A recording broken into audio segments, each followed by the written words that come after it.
De hoy, en la voz del pastor William Nosmar Chamagua.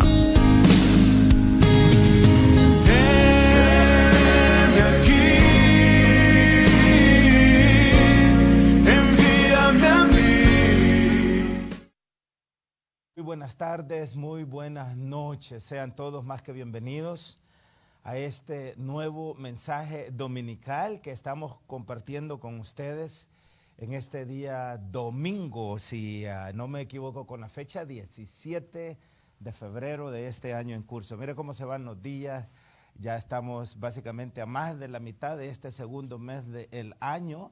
En un poquito más de 10 meses volverá a ser Navidad y Año Nuevo otra vez. Increíble, ¿verdad? El problema con eso es que se nos va la vida, el problema con eso es que se nos va la oportunidad de aprender, la oportunidad de crecer, la oportunidad de entender, la oportunidad de llevar a la práctica todo aquello que para nosotros ha sido destinado por el Espíritu de nuestro Creador, por el Espíritu de nuestro Dios, el Señor creador de los cielos y de la tierra. Así es que en el nombre de Jesucristo el Señor les bendecimos. Les damos las gracias a todos ustedes que ya se están conectando. Gracias por permitirnos servirles. Gracias por permitirnos hablarles a ustedes palabra de Dios. Es nuestra oración para que en su familia y en su vida personal, en su vida familiar, en las vidas de nuestras naciones haya paz, haya felicidad, gozo en el Espíritu del Señor. Y que esta palabra que vamos a compartir el día de hoy, así como la palabra que siempre estamos compartiendo con ustedes, no caiga en saco roto, que caiga en buena tierra para que lleve fruto al 30%, al 60%, al 100%, como la palabra del Señor lo indica.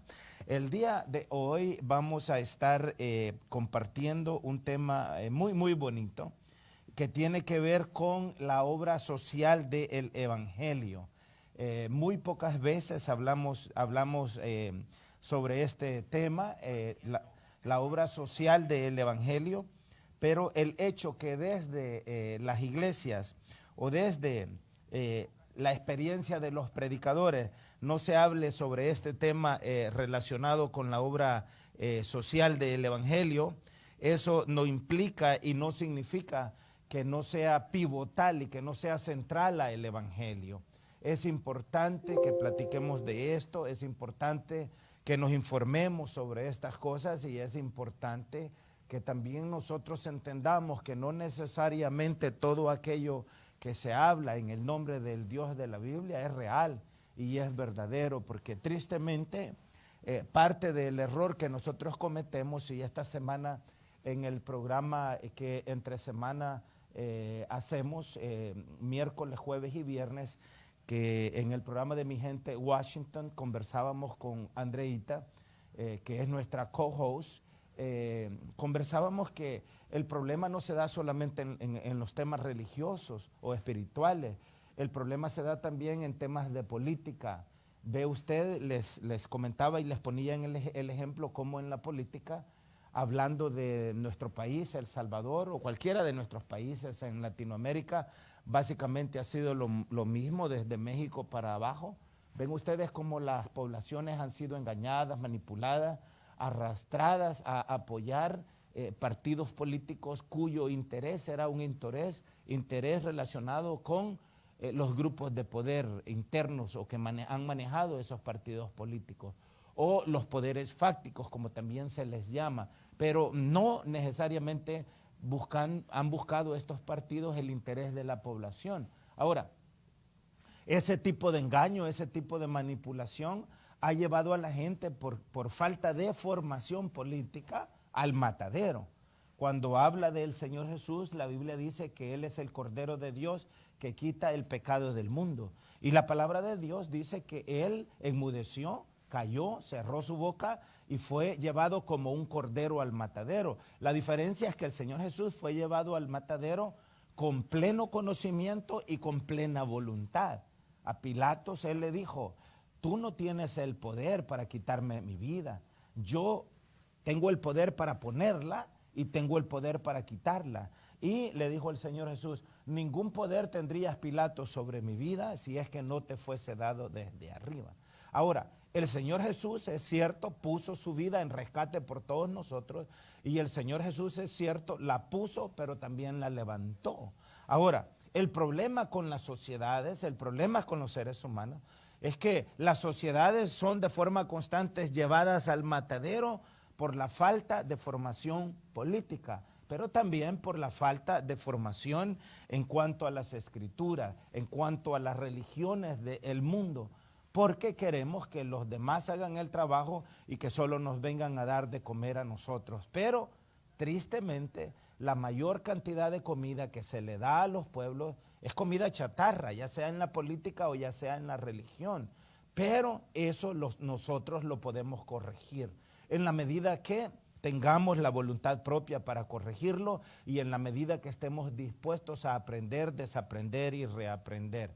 Y es así como en este día hemos titulado este pensamiento la obra social del Evangelio. Sé que muy pocas veces lo escucha y más que todo en la Iglesia Católica Romana se habla mucho del tema de la obra social del Evangelio, no así en la Iglesia evangélica, no así en la Iglesia protestante. Generalmente dentro de la Iglesia protestante se tiende a enfocar en otros temas, en otras cosas, pero nosotros el día de hoy vamos a enfocarnos en este tema de la obra social del Evangelio. Permítanme comentarles que una de las cosas que es bien interesante, es que saben ustedes que el Señor Jesucristo jamás, y hago énfasis, jamás tuvo problemas con la gente del vulgo.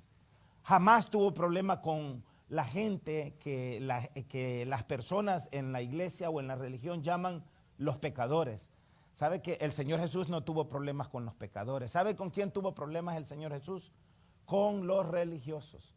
Si usted lee el Evangelio según San Mateo y el capítulo 23, solamente para darles un poquito de lo que dice la palabra de Dios, en el nombre de Jesús, dice que entonces habló Jesús a la gente y a sus discípulos diciendo, en la cátedra de Moisés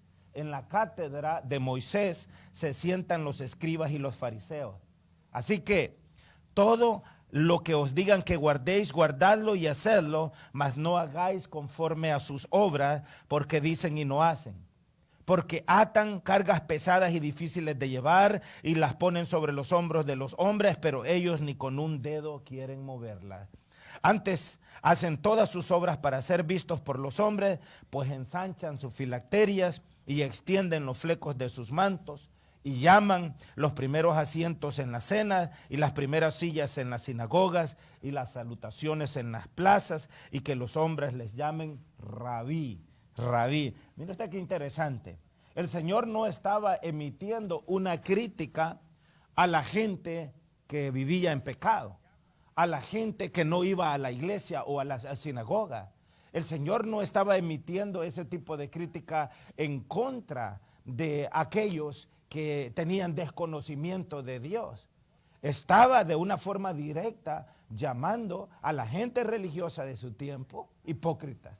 A ellos fue que les dijo hipócritas, a ellos fue que les dijo, mi palabra, cínicos, a ellos es que les dijo corruptos, a ellos es que les dijo, ustedes practican todo tipo de pecado y se mantienen en la impunidad porque utilizaban la religión para engañar y para manipular a los pueblos.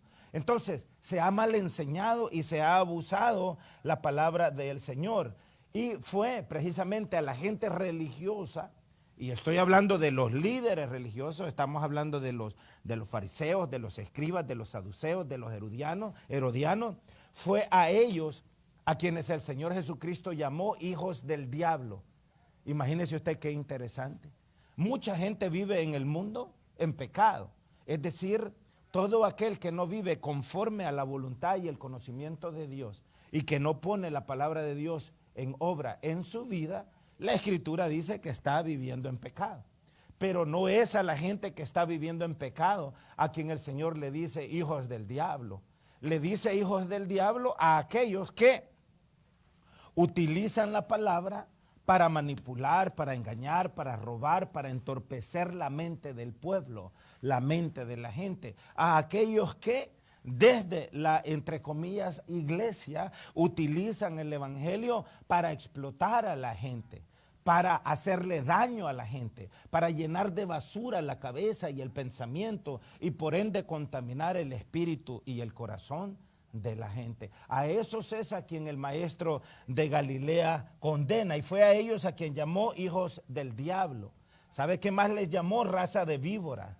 Les llamó sepulcros blanqueados, les llamó hipócritas, porque ellos sabían de memoria la ley, pero no la vivían. Es decir, conocían de memoria las escrituras, la palabra de Dios, pero de nada les servía conocerla si no la llevaban a la práctica, si no la vivían, porque la utilizaron para imponer cargas pesadas sobre los hombres, pero ellos ni con un dedo querían moverla. Ahora, ¿cuál es el problema con eso?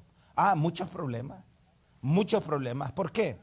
Porque eso al final termina haciéndole daño a la persona humana, termina haciéndole daño a la familia humana, termina haciéndole daño a nuestras sociedades.